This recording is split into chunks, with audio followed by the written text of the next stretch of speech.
We live in a time of new restrictions, working from home, studying at home, and travelling in different ways if we're still fortunate to travel.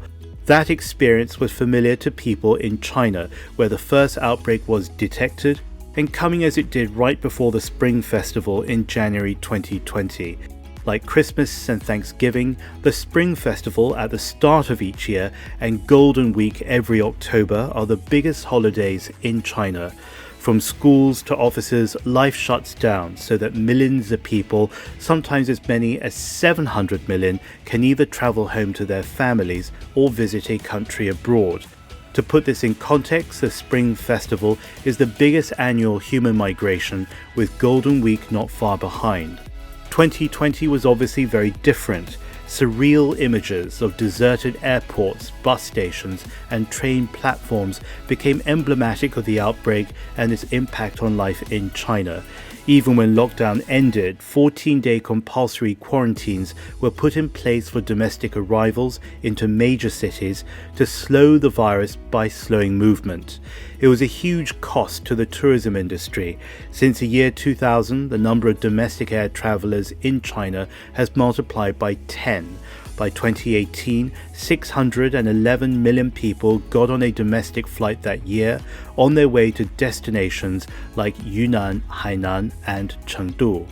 Air travel in China has not yet returned to pre-pandemic levels, but with the worst apparently in the past, people are taking to the skies once more. The day Beijing announced an end to mandatory quarantine, ticket sales shot up. As early as mid-May, seats were being booked on 8,000 domestic flights a day. There's potentially good news also for regional and international travel. Tokyo's rescheduled Summer Olympics will take place in 2021, with Beijing's Winter Olympics a few months later in early 2022. A surge in global travel is thus expected, and both host countries have begun preparing for safe gatherings which will be the first of their kind in a different world. Large public gatherings can happen under the right conditions. In November, the China International Import Expo brought thousands of people together under one roof.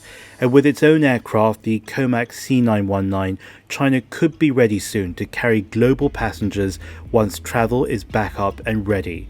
The next Spring Festival arrives in February 2021. It's just a couple of weeks away, but as we've learnt, a lot can happen in a short time.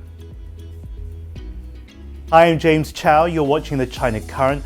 Follow us on social media @The China Current.